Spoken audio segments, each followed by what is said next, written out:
meeting that took place this morning, and also, of course, answer some of your questions. So with that, I'll let you take it away.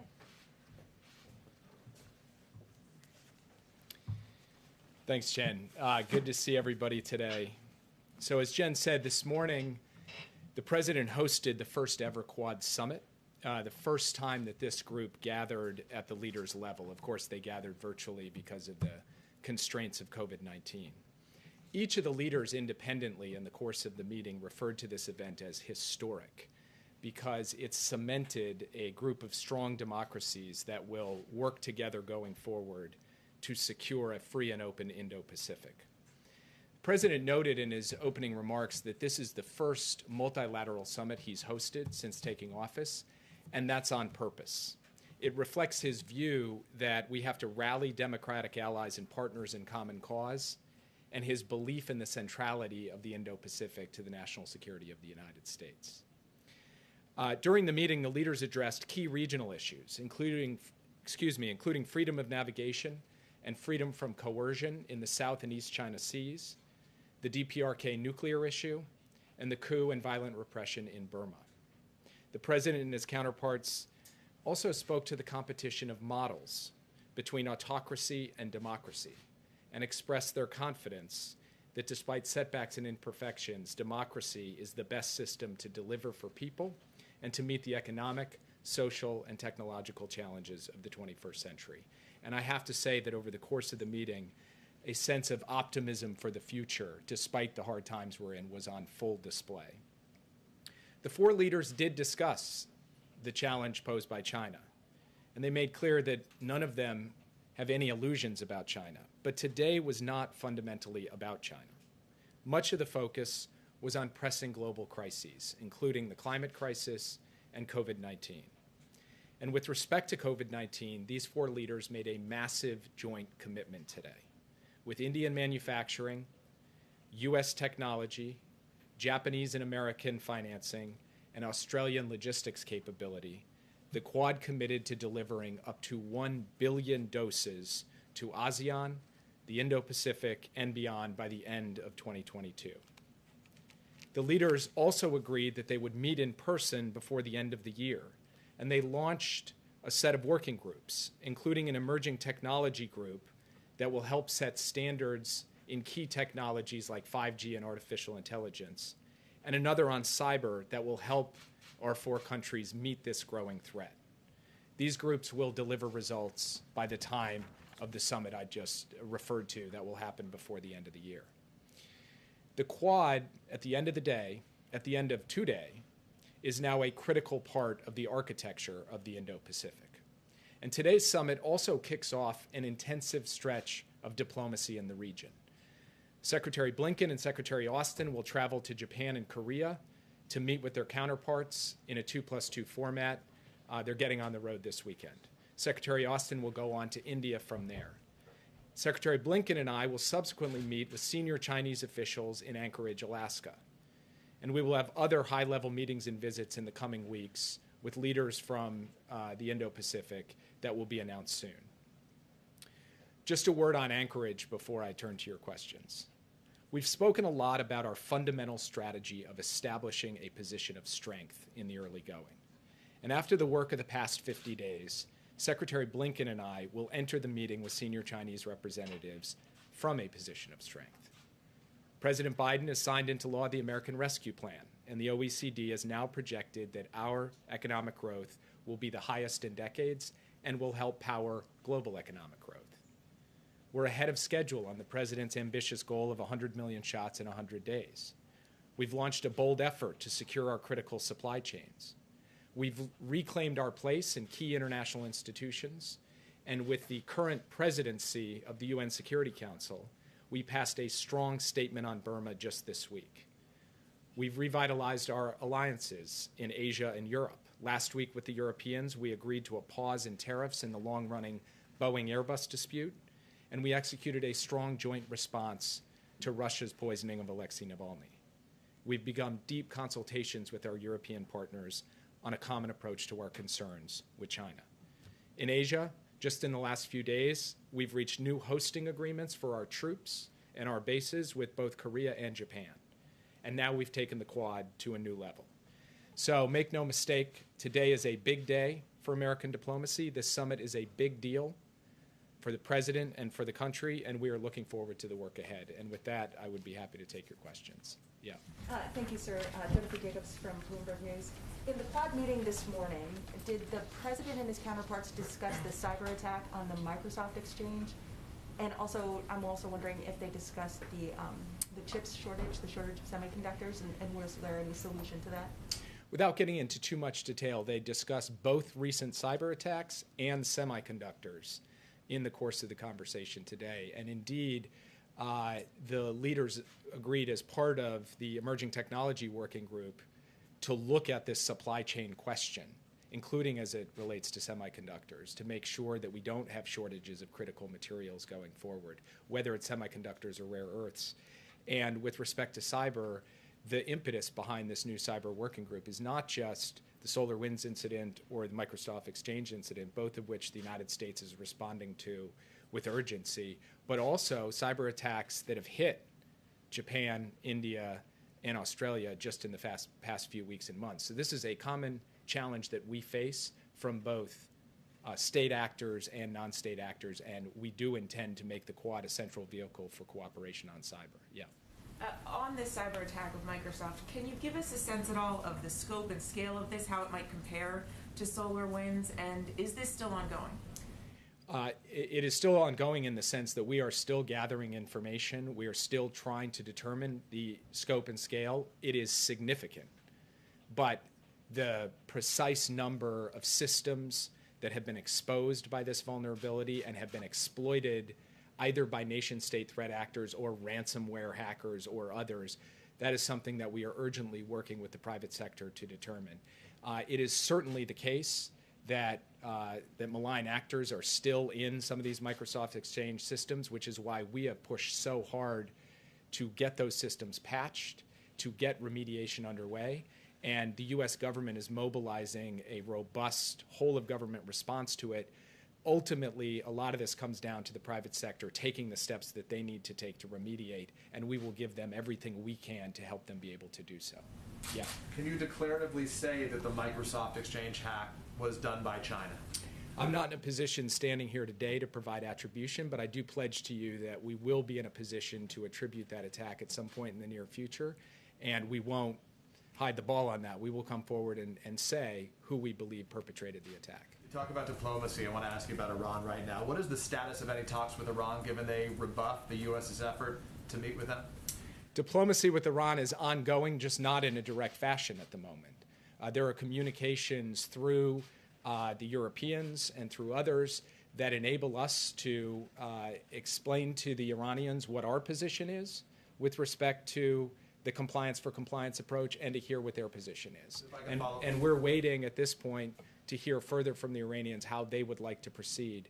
But from our perspective, this is going to be, this is not going to be easy, but we believe that we are in a diplomatic process now that we can move forward on and ultimately secure our objective, which is to prevent Iran from getting a nuclear weapon and to do so through diplomacy. As it relates to Iran, is the U.S. not going to respond to the last round of rocket attacks that hit al-Assad? And we heard from the former Secretary of State, Mike Pompeo, in the last couple days saying the Ayatollah recognizes only strength. Is the U.S. demonstrating weakness in terms of that relationship? So first of all, if you look at the pattern of attacks that took place over the course of 2019 and 2020 against American personnel and facilities, how frequently they occurred, what kind of damage they did, I'm not sure that the former secretary is in a position to be trying to give us advice on the question of how to respond. Secondly, the United States reserves the right to protect its personnel and its facilities. We will do so at a time and place of our choosing, and we will take whatever steps are necessary to deter further attacks and to impose costs on those who attack us. But I'm not going to telegraph our punches on any particular operation that we may take in the days or weeks ahead. Yeah. Thank you, Jake. John Fulmer with Associated Press. On a sort of broader picture, as a candidate, now President Biden called Saudi Arabia a pariah. He vowed a new approach on China. He vowed to be tough on Putin.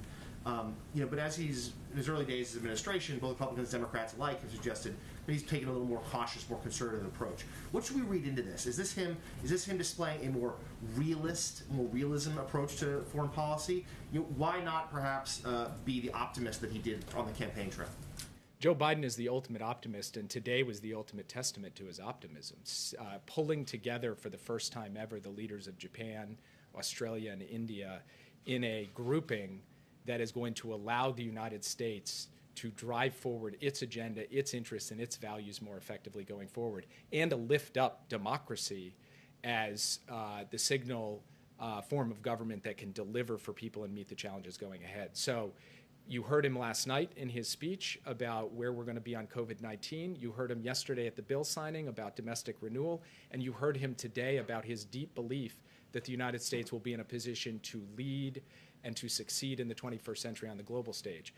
That's the broad answer to your question. The more specific answer to your question is that let's take each of those in turn. On Saudi Arabia, the president said he was going to change America's relationship with Saudi Arabia, and he has.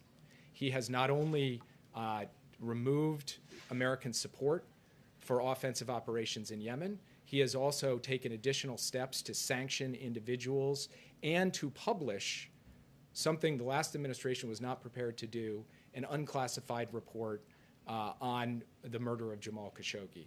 He has also indicated to the Saudis that going forward, we are not going to give them the blank check the last administration did, either on how they treat their own citizens or how they operate in the region. But at the end of the day, his metric is what's going to advance American interests and values.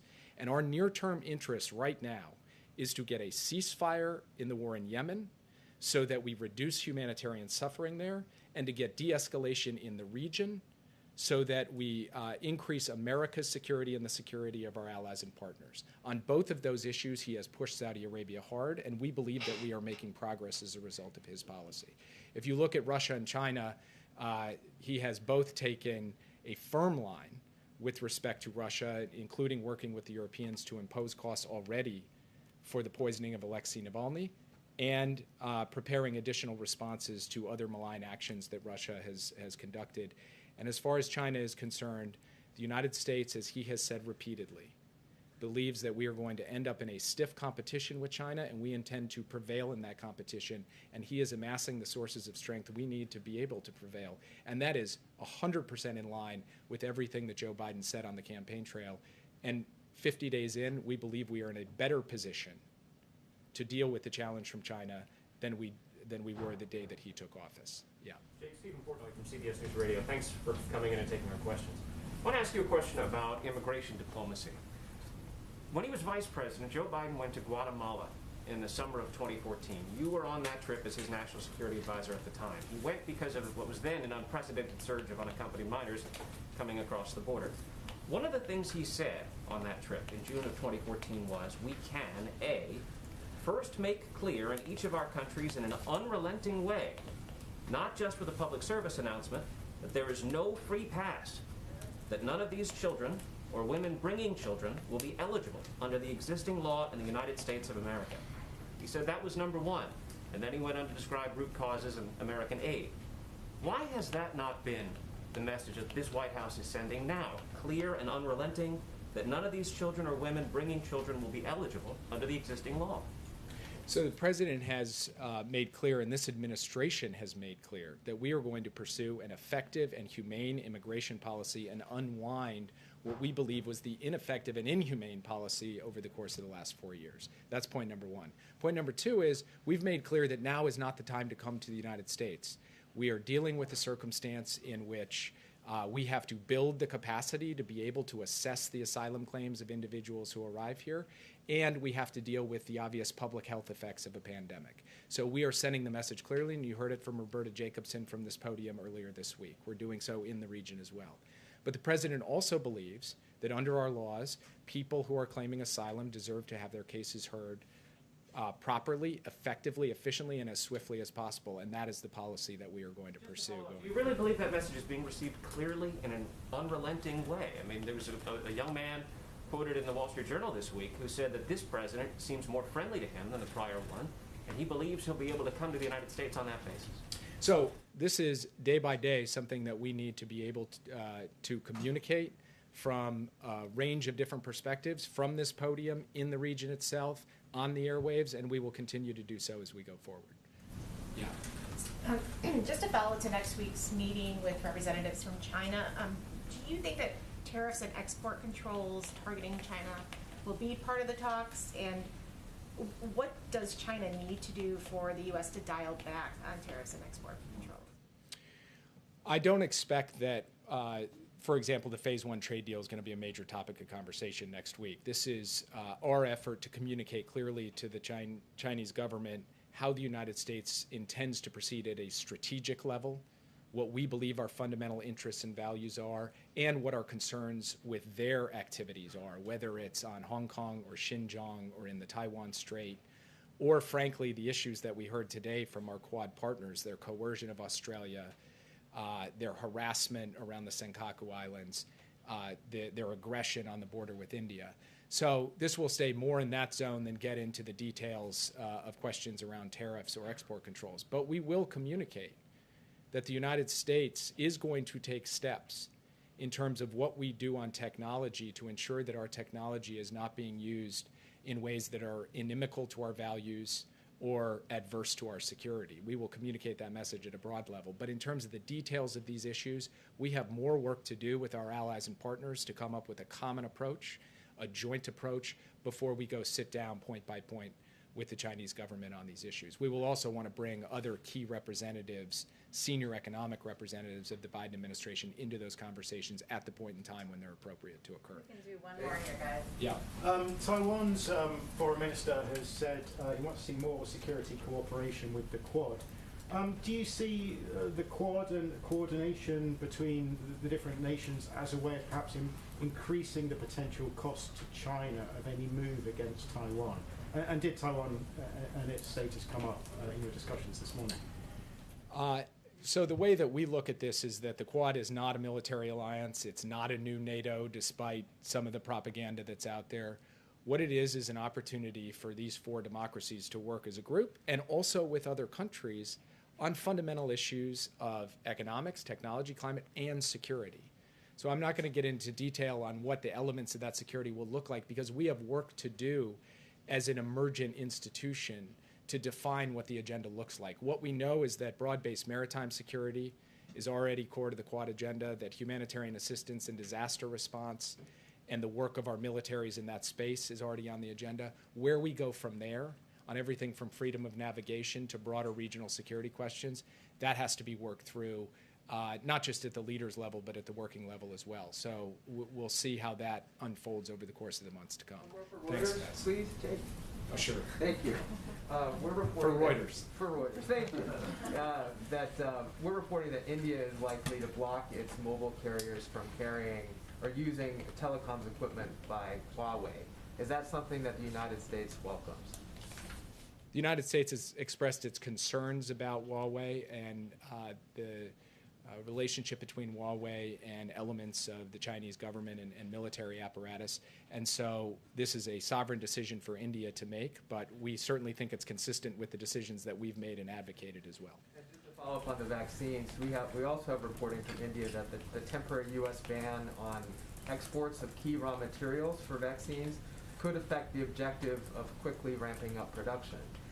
Is the U.S. open to easing that ban?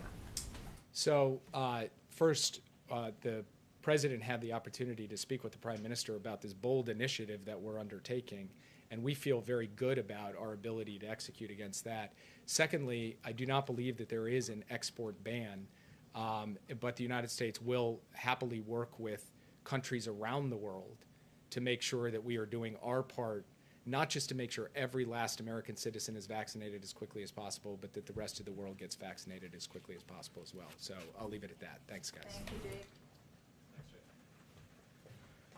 Okay, just have a couple of items at the top. Given all of the news and in the speech last night, I just wanted to just give a brief overview of some of the announcements the president made about how we were going to, that give more detail, I should say, on how we're going to meet his commitment of course, directing states to ensure that every American is eligible to receive the vaccine by May 1st, how we're going to expedite it, and how we're going to get to the point where we are having July 4th barbecues. So first, he announced the plans to deliver vaccines directly to up to 700 additional community health centers that reach underserved communities, bringing the total number of community health centers participating in our federal vaccination program to 950. And this is hugely important as we're talking about addressing access, vaccine hesitancy, meeting people where they are in communities, because these health centers are trusted places in many communities where people go and they get regular health services, and so this will dramatically increase that. We're going to double the number of pharmacies participating in the federal pharmacy program. When we first announced this, if you all remember, we announced that it was a pilot program and we're going to see how it went. It's extremely successful, and it has been very effective around the country. And so now the vaccine will be available at more than 20,000 pharmacies across the country. He will also more than double the number of federally run mass vaccination centers to ensure that we reach the hardest hit communities. And he talked about this in the speech, and we've seen these in communities across the country, and many of you have covered this, where you can drive up in your car with your family members, get the vaccine, and it is quite inefficient, and they can reach often thousands of people in these vaccination sites. And also announced the deployment of more than 4,000 active duty troops to support vaccination efforts, bringing the total to over 6,000 in all. So that's obviously a significant increase, and expanded vaccinators, the people who can give these vaccines, to dentists, optometrists, paramedics, physician assistants, veterinarians, and many more. So the last piece, and I announced much of this yesterday, and I think you're all quite familiar with what he's doing next week, but in the for tradition here, next week the President, Vice President, First Lady, and the Second Gentleman will hit the road to talk to the American people about the benefits of the American Rescue Plan. On Monday, he will host an event at the White House on the implementation of the American Rescue Plan. On Tuesday, he will travel to Delaware County, Pennsylvania, as part of the Help Is Here tour to amplify the American Rescue Plan. And on Friday, the President and the Vice President will travel to Georgia to continue engaging with Americans about how they will benefit from the rescue plan. Jonathan, go ahead. Thank you, Jen. A number of influential New York lawmakers, including Representatives Nadler and Ocasio-Cortez, have now called for the resignation of Governor Cuomo in the light of new allegations of harassment, including one that was referred to law enforcement. My first question is simply this: does the President believe the governor should resign? The President believes that every woman who's come forward, there have now been 6, I believe, who have come forward, deserves to have her voice heard, should be treated with respect, and should be able to tell her story. There also is an independent investigation that is ongoing, of course, in the state with subpoena power overseen by the Attorney General, and he certainly supports that moving forward. We, of course, have watched the news of a number of lawmakers call for that, but I don't have any additional announcements from here. A follow-up on this. In light of the investigation, in light that he has had some of his pandemic response powers taken away, does the White House still have faith in Governor Cuomo if he remains in his position, overseeing the response to the pandemic in the state of New York? Well, we certainly don't want anyone in the state of New York to be penalized, meaning not have access to vaccines, to vaccinators, not have access to funding from the rescue plan. And certainly we will continue to work with a range of officials to get that done and get it implemented. But the President and our COVID response team works with governors across the country, including Governor Cuomo, to implement these plans, and we'll continue to do that. One other topic. Go ahead. There are more than 10 million doses of the AstraZeneca vaccine in the U.S.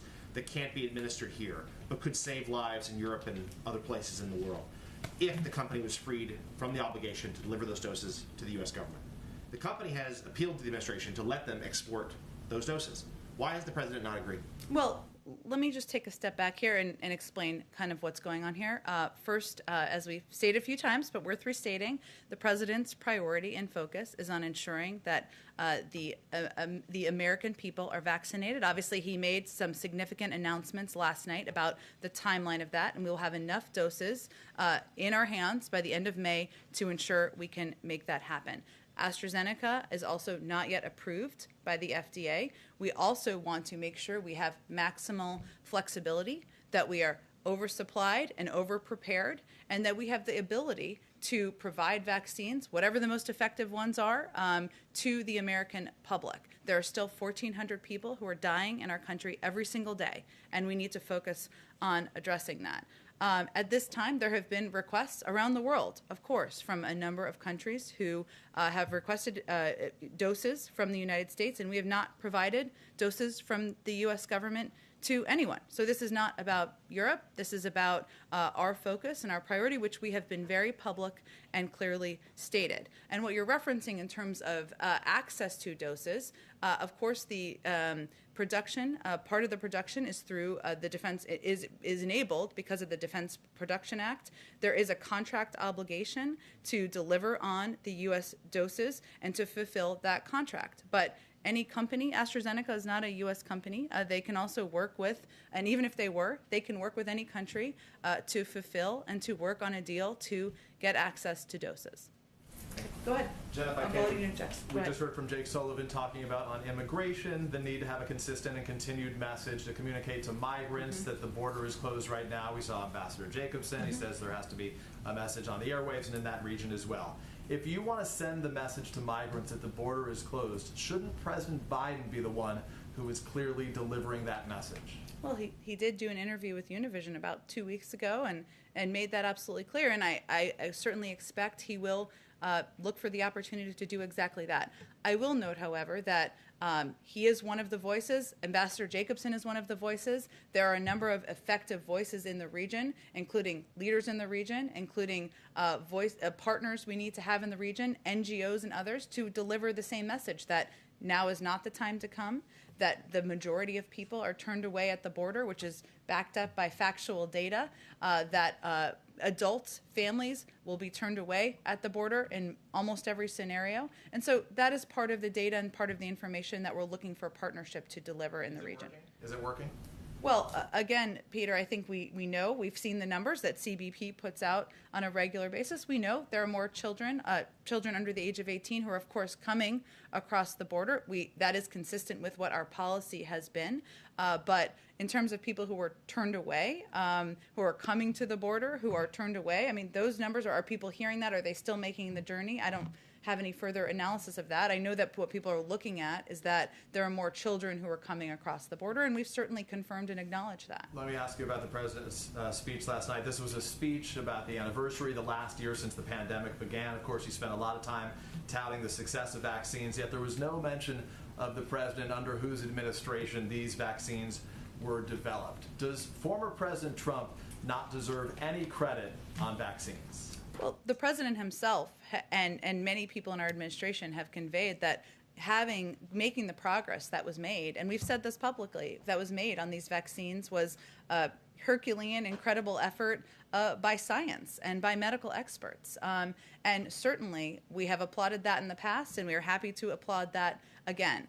But I would say there is a clear difference, and there are clear steps that have been taken since the president took office that have put us in a trajectory that we were not on when he was inaugurated. And leadership starts at the top. It includes mask wearing. It includes acknowledging there's a pandemic. It includes getting a vaccine in public. But even more importantly than that, it includes putting in place an operational process that can ensure that we have enough vaccines to vaccinate Americans, enough vaccinators, enough vaccine locations. None of that was in place when the president took office. And certainly that's on distribution and the like. But on the development of the vaccines, it was Operation Warp Speed that was invented, executed, initiated under the former president. So in the spirit of bipartisanship and unity last night, as opposed to the first comments which spoke about the denials in the first days, weeks, and months, why not just say, with credit to the previous administration and the former president for putting us in this position, we are glad that we have been able to move it forward. That is an excellent recommendation as a speechwriter, but the president has spoken to it in the past. He has applauded the work of medical experts and scientists and the prior administration. And what the purpose of last night's speech was to give an update on what his administration has been doing, what he has done since he took office, the progress that's been made, what the work is ahead, provide a light at the end of the tunnel, and ask Americans to engage in the process and do what's needed to be done so we can get to those July 4th barbecues. as he said, to bring all Americans together, which is why I asked. Of course that is, but I would say that Americans are looking for facts, they're looking for details, they're looking for specifics, and I don't think they're worried too much about applause from 6 months ago when the president has already delivered that publicly. Thank you, Jen. Go ahead. You just said that leadership starts at the top when it comes to getting COVID vaccines out, but when you describe the messaging on immigration, you're talking about leadership from Ambassador Jacobson and many others getting the word. And I don't think that's what I said, but you were explaining why President Biden is not out here. I actually, to be factual, because we're all about facts, I actually started by saying he did an interview with Univision just 2 weeks ago, and that he would look for opportunities to continue to deliver that message clearly himself, but that there are a number of voices that are important and effective and can be heard in the region, and that we will certainly use a number of voices to communicate directly in the region. So we've heard from some folks down at the border in Brownsville, Texas specifically, of migrants who are being tested by some of the NGOs down there for COVID. They test 1,700. At least 204 positive tests so far. That's over a 9% positivity rate, more than double the national average. So what is the federal government doing to protect the citizens of a town like Brownsville, Texas? Well, I don't know where I'm not questioning the data, but I certainly would refer to CBP, and I'm happy to get more specific data. That's where we're getting officially from CBP data on the testing. Well, let me walk you through, because obviously there are a number of categories of individuals who are coming, and this is a question you've asked before, and certainly an understandable question. So individuals who are taken into, and so I'm just going to give you an outline of the testing, into ICE custody. Migrants entering ICE facilities are tested upon intake, and they're quarantined if they test positive. That's one category, of course. Unaccompanied children, of course, another category. All unaccompanied children encountered at the border receive a medical screening by contract medical professionals. That includes a medical assessment or health intake interview. Minor issues are treated on site, and major issues are referred to a local hospital. So when a child is released into ORR custody, they quarantine for 10 to 14 days and receive COVID testing through HHS. Those who are, come into the country and are treated with alternatives to detention, sometimes that's ankle bracelets and other means of tracking.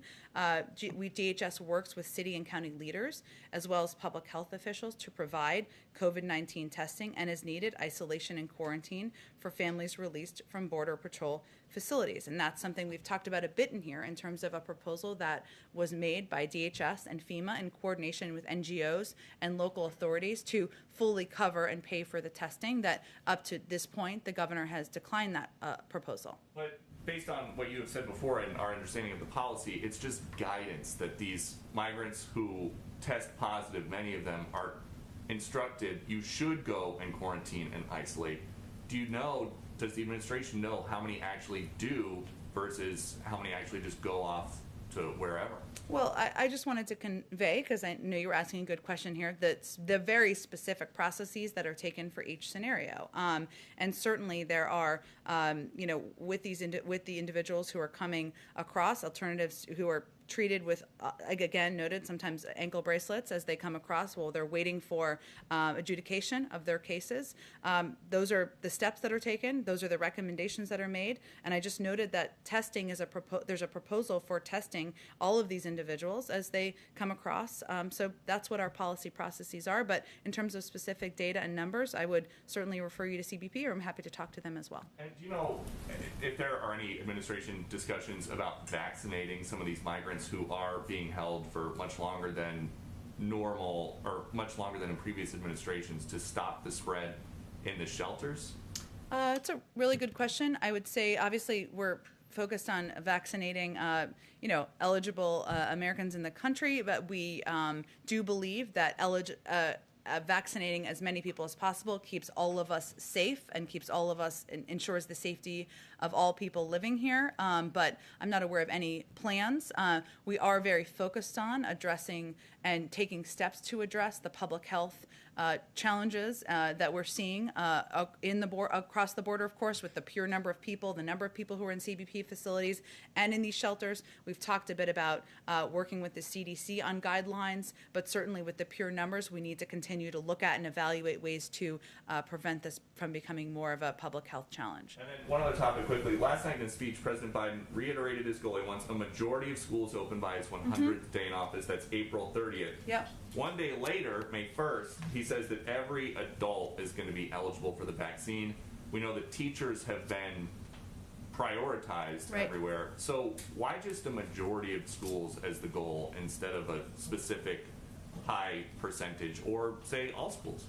Well, first, let me encourage you. You could even go cover it, I bet. The Secretary of Education is having a forum on schools and school reopening on the 24th. I believe it's the 24th of March. There are a lot of steps that are being taken already by the Department of Education. They're issuing a guidebook of best practices. They're already engaging with schools and school districts. They're requiring that any school that is going to have access to funding from the American Rescue Plan produces a plan within 30 days to reopen their school. The school district does, I should say. So there are a number of steps underway. We, of course, want to have schools reopen and have them reopen in 5 days a week. That's our objective, but it's in the excellent hands of the Secretary of Education, this is his #1 priority every day, as the president talked about in his speech. And last one, would the White House be okay, or could the White House get behind a proposal for schools to remain in session full-time through the summer? Well, some school districts will decide to do that, and they can use funding from the American Rescue Plan to do that, or to help ensure they can do that. So it's really going to be a decision made school district to school district, and if that determination is made, we certainly support that, but that's part of what Secretary Cardona will be working out with school districts. Go ahead. Thanks, Jen. On the 4th of July barbecues that you keep mentioning, yes, it's obviously a symbolic goal, but how did you arrive at that date? Why the 4th of July? Is that the date by which you believe most adult Americans will be able to be vaccinated? Well, we'll have enough supply by the end of May, right? And it will be state to state. So we did not want to give a conclusion of when everybody will be fully vaccinated, because it really depends on a couple of factors, some which are out of our control, right?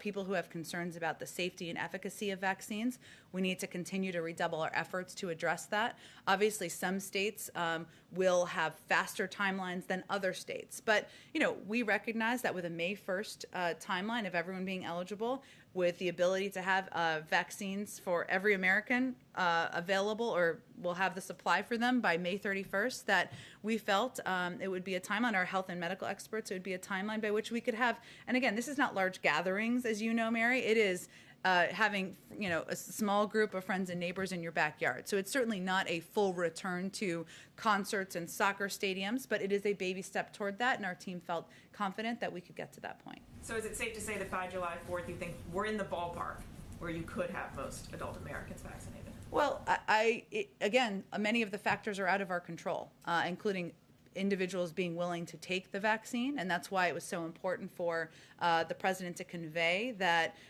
it is safe, it is effective. Tell your friends and neighbors it's safe and effective, and that will be a factor here. And it is going to require Americans continuing to wear masks, continuing to social distance, getting the vaccine. So that is a light at the end of the tunnel, but there are a lot of steps that need to be taken to get there. As the president mentioned last night, you're also launching new tools in May to make it easier to sign up, including a website. Yep. Why wait until May to roll that out? Well, there's already a pilot program that is available in about half a dozen states, and we've talked about expanding and building upon that. A lot of states also have their own websites where people can go, and of course, pharmacies, as you know, in a program we've massively expanded as part of the announcement last night, you can do scheduling through there. This is a website that will make it possible for Americans to go see where there is supply available, and we just wanted to make sure that it was we had the time to have that up and ready, but we are confident we can do that by that timeline. Go ahead. Thanks, Jen. Back to AstraZeneca. Can you say how big is that stockpile? And then secondly, also on AstraZeneca, when does the administration expect them to seek the emergency use authorization, the EUA? Sure, both excellent questions. I don't have any prediction for when they will seek it. You probably have to ask them that question, and I don't have a update on the amount of supply. Obviously, there was an order placed last year prior to President Biden taking office, and as would not come as a surprise to you, given this is how it's worked with every other vaccine, it doesn't mean you have all of that, right? You often don't have much of it until there is approval, and obviously we're not going to get ahead of the approval. Would you be able to follow up with us and just let us know how many doses are in that stock? I'm not sure. We will have a number to provide, but I'm happy to check for you on that. Go ahead. Jen, one question on last night. The president said he's directing states to ensure that all adults are eligible for the vaccine by May 1. What more do states need to do to achieve that goal? Because it sounded a little bit like he was putting the onus on states, but states are asking for more supply, right? And they won't be able to do that without more supply. Well, we wouldn't have done it if we didn't anticipate that we would have much more supply available, and that's certainly part of the process, and we are providing that through state allocation, but also directly to pharmacies. And so it's certainly, as in each state, as you know, Jeff, but there is different prioritization of who is in each order, and so it's just conveying what that should look like, and HHS has the authority to direct states to adjust their prioritization.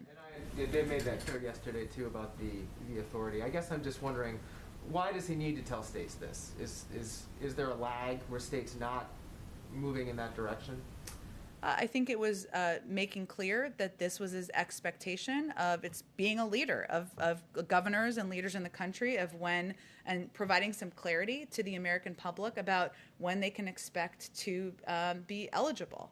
Now, some states will move faster than others, and we certainly anticipate that. Some states that may have smaller populations or bigger supplies as a result, relatively so, I should say, they may move faster, and that certainly is something we encourage. But he wanted to provide certainty and a timeline for the American people so that they can expect when they can be eligible. And, for months, he's leveled with the American people. He tried to do that last night, and many of you have asked for a timeline for eligibility, a timeline for vaccine supply, and a timeline for back to normal, and he was venturing to do that last night. Okay. And one follow-up on AstraZeneca. You've made very clear, and the president has made very clear, that the goal and priority is Americans. Does he see any moral dilemma in sitting on some vaccine, we don't know the exact amount, that has been approved elsewhere, that could be saving other people's lives in other countries while the process drags on for however long it will in the United States? Well, we don't know, and we can't anticipate, as you know, when the process will conclude.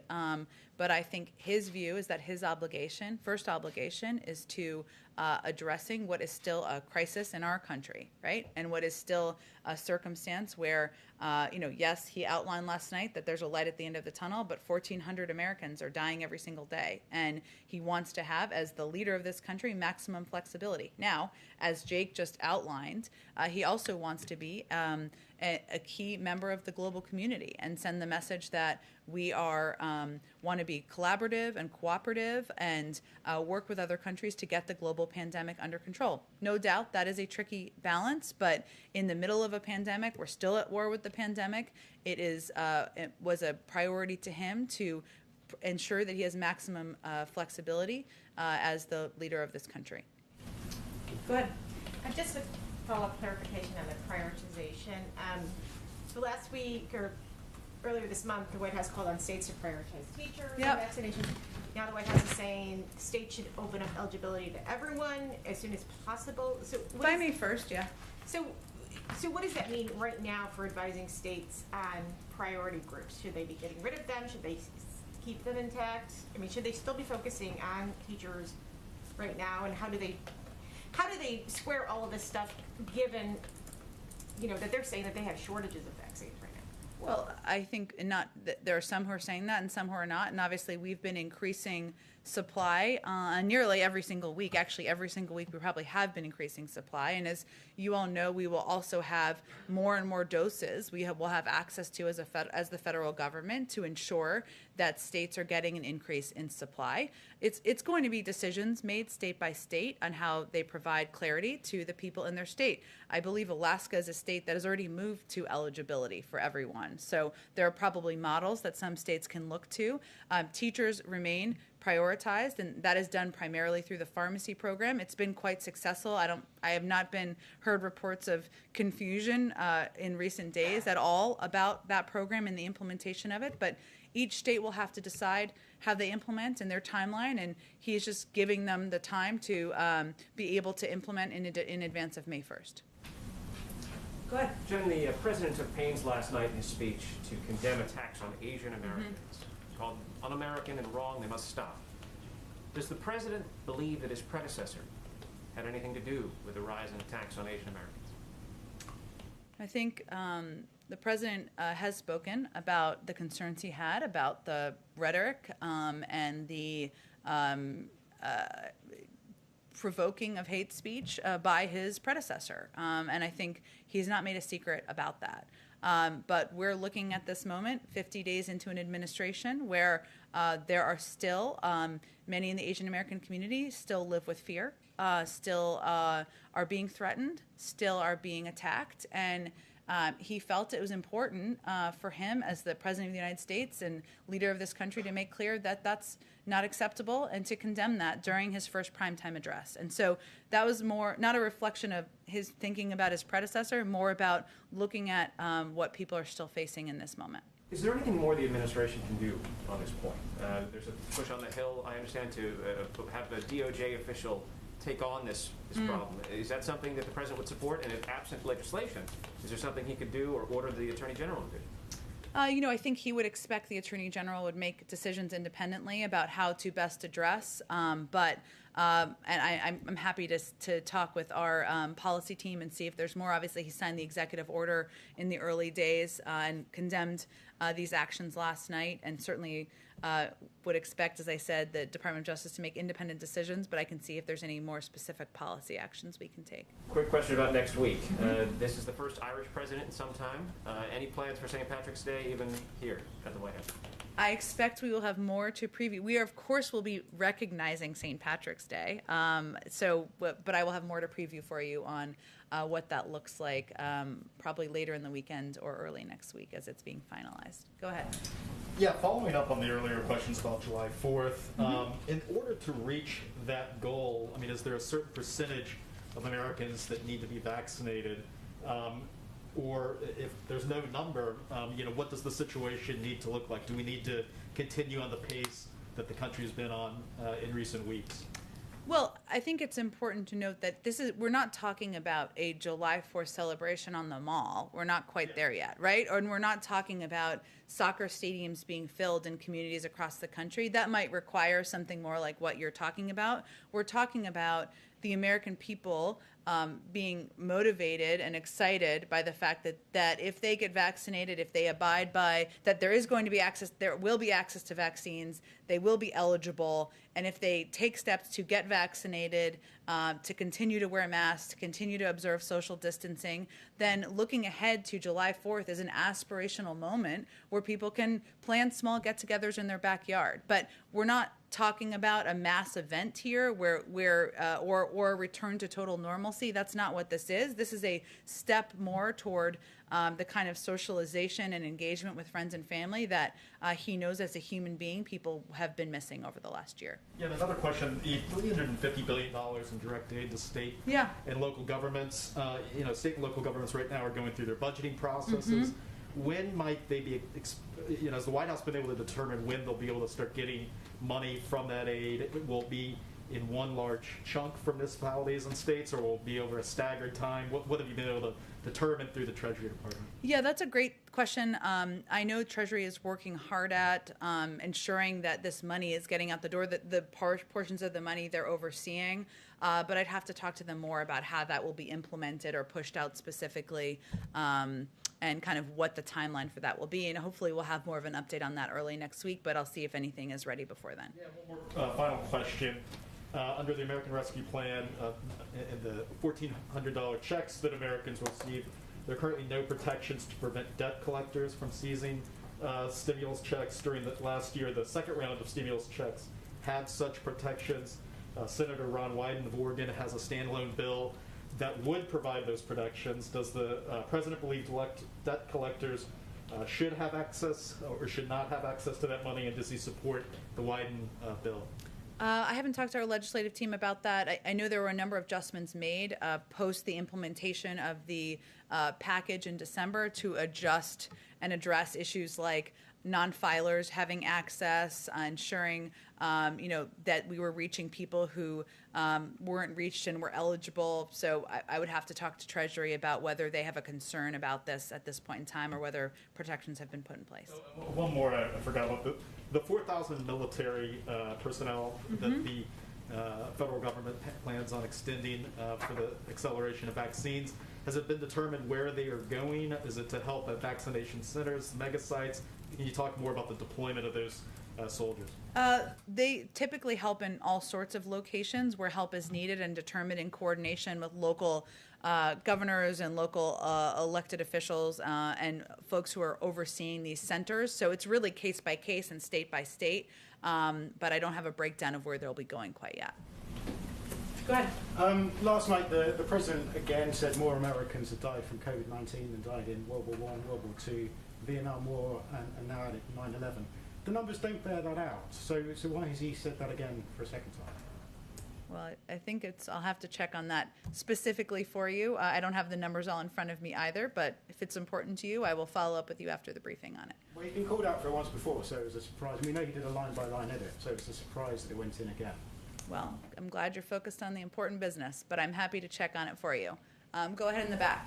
Hi, Eric Phillips with CBN News. Thanks for taking my questions. Wanted to know, first of all, considering the challenges at the southern border right now, what specifically can faith-based organizations do to help meet that challenge?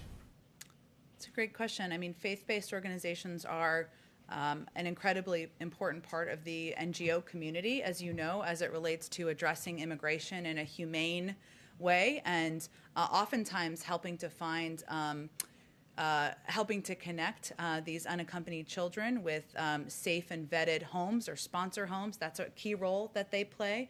They also play a key role in working with local communities on addressing needs that come up, NGOs broadly, but many of them are faith-based as well. So, I think we see faith-based organizations as an important partner in addressing the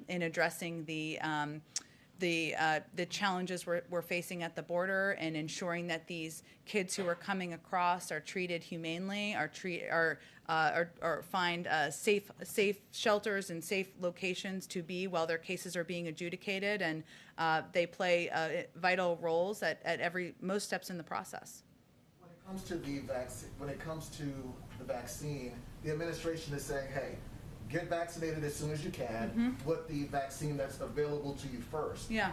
But what do you say to a significant segment of the population that has a moral problem with the Johnson & Johnson vaccine because the company uses cells from aborted fetal tissue in its manufacturing process?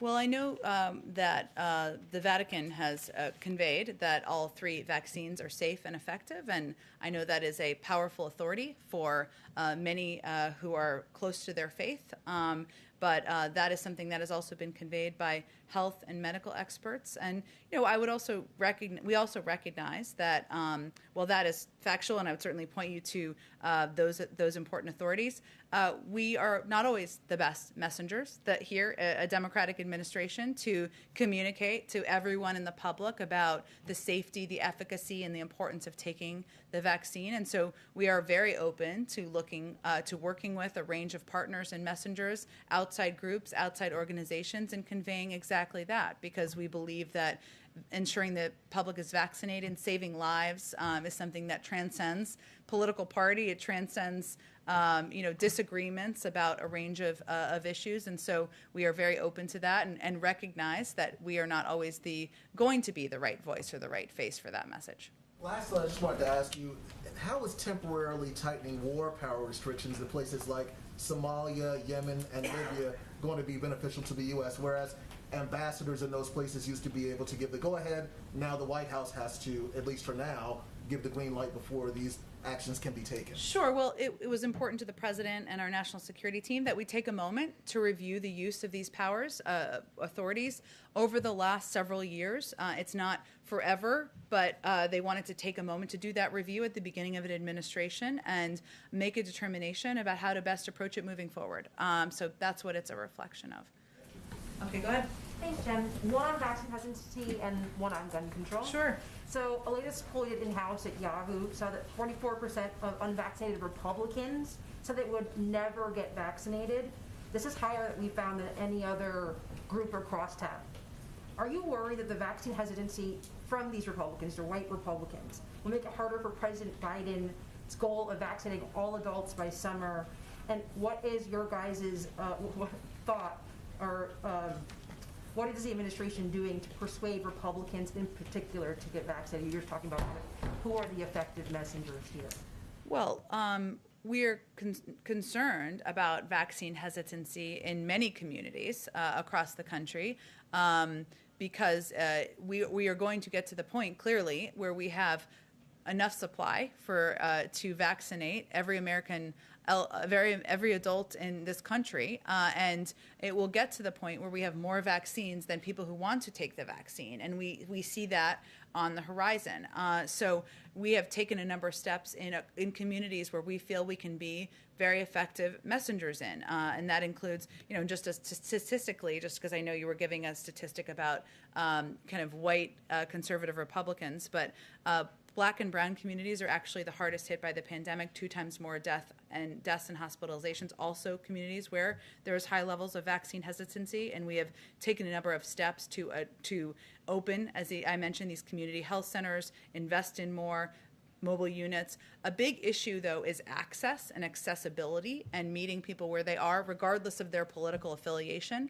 And so one of the steps we've taken and we can effectively do outside of any partisan politics is ensure that there are locations with entrusted locations, community health centers, pharmacies, where anybody of any political persuasion can get the vaccine, and they don't need to wear a Joe Biden sticker in order to do that. But we also recognize, as I noted in response to the earlier question, that we are not always going to be the most effective messenger, and there are outside organizations that are doing a range of outreach, doing ads and things along those lines, one that featured former Republican President Bush and others, and I think that kind of work is something we fully support and we feel is important in order to increase the number of people who feel comfortable and confident in the effectiveness of the vaccine.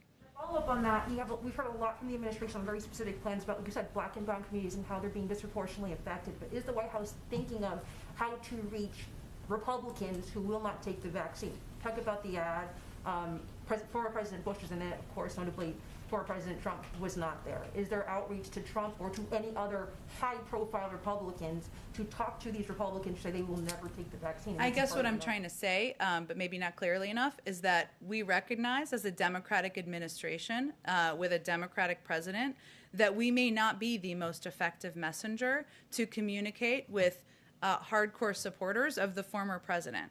And we have to be clear-eyed about that. Now, we also know that it is not always famous people who are the most effective messengers. And so when I was talking about access, what I was getting at is that doctors, medical experts, community leaders are often not seen as faith leaders, as partisan officials. And so we also work to empower, to provide funding, to work with these different organizations to get into communities and convey this is safe, it's effective, it will save lives. This is not a partisan issue. So that is a step we are taking. But yes, there are, in terms of elevating outside voices, we certainly support that. But there's a lot of outside work that's happening on to reach out to these groups as well. What should we expect to see, any collaboration between the White House and high-profile Republicans, on Twitter, on Instagram, anything like that, to speak to these communities, just as there are with other Black and brown people? Let me try this again. So, I'm hearing you. I just want to get very specific about the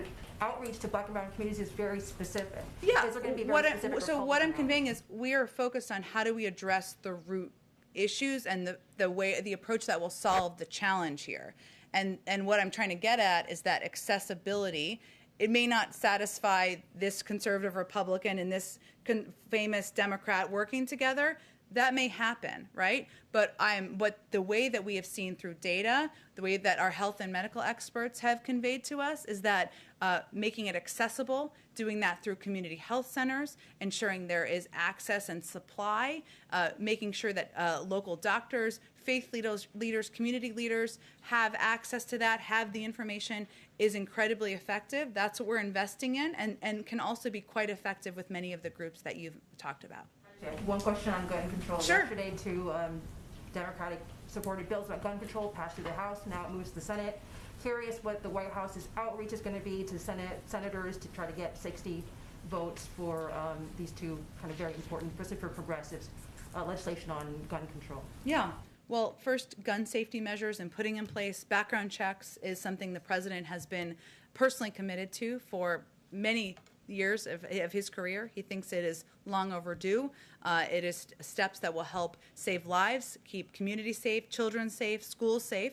And he has fought against the NRA many times and won a few of those times as well. So he will, of course, be talking with leaders and members of Congress about how to move forward with gun safety measures. It's a priority to him, but I don't have any specific outreach to read out to you.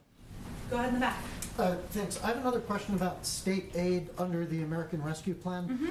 We're coming up on a month out from the Texas blackouts, snowstorm. Can Texas use this state aid under this rescue plan to weatherize its grid? Something that the Speaker of the Texas House wants to do. He says, well, the federal help was intended for recovery from a disaster, and this is a disaster. Todd, I'll have to check on the technicality of that, and I can do it in the same way when I'm following up on the questions I will go back to the Treasury Department on. I'm not sure if there are limitations in the use of it. Obviously, it's intended broadly to ensure we're keeping cops, firefighters, others on the beat, but I am happy to check and see if there's flexibility in there. We want those cops to be cold. All right. Follow up on yesterday, you said 64,000 frontline DHS workers have gotten vaccinated. This was part of the spat with Governor Abbott. Yeah. Governor Abbott said today that there's a mass vaccination clinic next week for Border Patrol agents in the Rio Grande Valley, and he's saying that is coming in response to the pressure that he's put on the administration. How many frontline workers have not gotten shots? And was this a response? How many Border Patrol agents have not received shots? You'd have to ask them that specific question. What I was conveying is that it's a priority. We've made it a priority. DHS has made it a priority. I think that existed prior to Governor Abbott pressure. I'm not sure what the format the pressure took, but we certainly are happy that he's happy to hear that we're vaccinating Border Patrol agents. Totally unrelated question. There was a bill filed a couple days ago by a bipartisan group of senators and congressmen called the Journalism Competition and Preservation Act. I'm not sure if you're familiar with it. It's the one that would give news organizations a temporary exemption from antitrust so that they could collectively bargain with Facebook and Google like the Australia law. Does the administration have a position on that? I'll have to check. Sounds interesting. I want to know the answer. I will check and see if we have a position on it. Go ahead, Matt. Considering that the US has a much better success rate in terms of COVID vaccinations than the European Union, is there an exchange between the US and Brussels, and what kind of advice would you have to the Europeans to do it better?